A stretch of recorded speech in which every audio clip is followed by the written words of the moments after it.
Good morning, or good afternoon rather. The clock's going forward, it's confused me a bit. This is my A5 Giglio Mia Cara, the one with the humongous rings, which some of you will have seen at last weekend's meetup. And this is my Giramondo Traveller's Notebook thing, which, as you can see, matches the colour. And by sheer chance, I just happened to pull out the ring section and, surprise, surprise, that fits perfectly. When I shared a photograph of this with Jenny, who'd been at the meetup, she said, "Oh, wouldn't it be marvellous to take the rings out of this section and put elastics in it instead and have an A5 version?" But what she wanted to do was punch holes in the leather and go, "No, don't do it." Because I thought there's got to be an easier way that doesn't damage the existing organiser. And in the week, I've come up with it. And this is what I'm going to show you this afternoon. So here we have, I'm doing this with a personal size just for convenience really, but the same method would work with an A5. So here we have a ring organiser, here we have a traveller's notebook, and you'll notice there's 4 holes, 2 at the top, 2 at the bottom, with the elastics threaded through. So that's what we've got to mimic, if you like, but without putting holes in the leather. So we take one organiser. What I'm going to do is I'm going to remove the rings from this using my usual method, a little bit of plastic or something to protect the leather, and then a screwdriver which just work along, easing off the cover plate, which on this one comes off quite easily. We pop the rings open, fish this off that comes, out, put the ruler to one side, out come the tabs, we put them to one side, we don't need those now, slide the rings out. In this case you might have to pull them open if it's tighter than that, and then what we do is we lift the latch here with my trusty screwdriver, slide the plate off and put the cover to one side for a minute, because this is the bit we're going to work on to start with. Now, to do the same trick here with the holes, we need, for this modification, 2 holes top and bottom in exactly the same format as on the Traveller's Notebook. Now, in my case, with this particular ring mechanism, there was already 2 holes in it. So I just drilled the additional holes top and bottom. Now you could, if you wanted to, have a pattern of 4 if you wanted 2 strings, but I've made the holes quite big, in fact. They're about 3mm, because but bigger than normal, I guess. But so there you go. So what we then do is we now need some elastic to go through the holes, and here's what you do. So we go out through that hole and down, so we need the thing to be at least twice the length of the thing.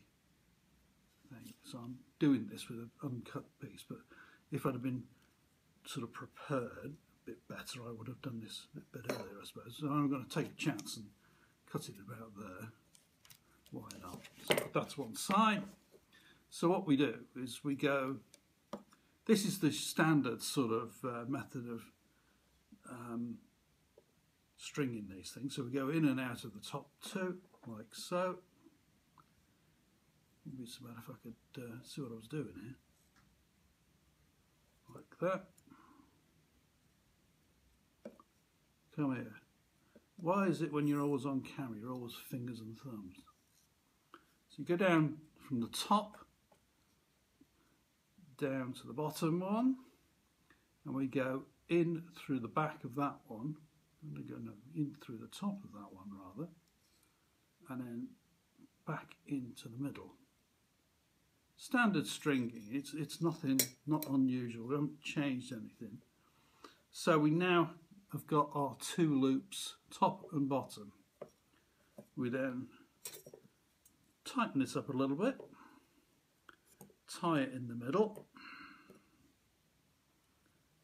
and all will become apparent holding that down. Usual sort of granny knot or whatever it is knot you use. I'm just doing this quick.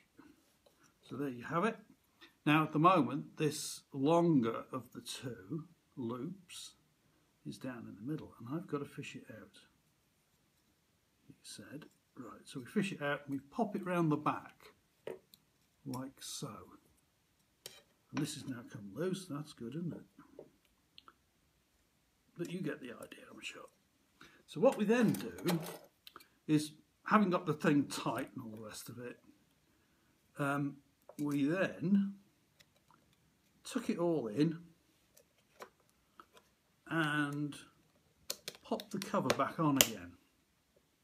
I've got a bit sticking out, I won't worry too much about that. And then we take the long loop and bring it out via where the tabs would sit, which is quite neat. So there's no additional work required on the cover, it's just on the rear side. So what we then do is we bend our locking tab back up again a little bit, take our organiser, the locking tab's going to lock on this end here, and we just pop it back in again. Done. And there you have, okay, only a single one in this case, but you could have several, I'm sure. And you can pop your notebooks in the usual fashion.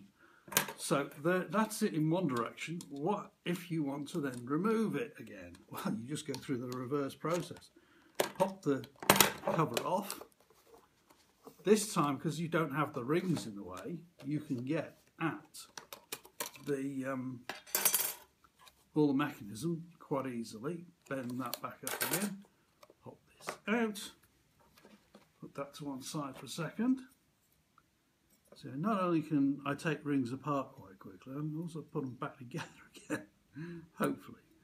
Well, that's going to be awkward to undo, so I'm just going to snip that because it's only a piece of elastic, isn't it? So it's not exactly going to break the bank. So we'll lose our bit of elastic, string or whatever it's called.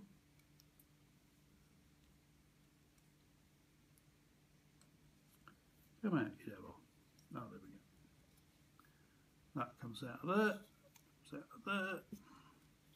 So back to our normal rings. We bring our carefully stored rings, which I'm sure you'll all carefully store and you won't lose them, will you? So we pop them back together again. We feed them into the end. As I say, these are fairly had it, these ones. These have been in and out so many times. Make them nice and equally spaced, one end to the other. Pop the tabs back in again at each end. Take our cover plate again, pop that on, push down on each end, and bring our organiser back again, lift the tab, push down and forward, and we're back to being an ordinary organiser again.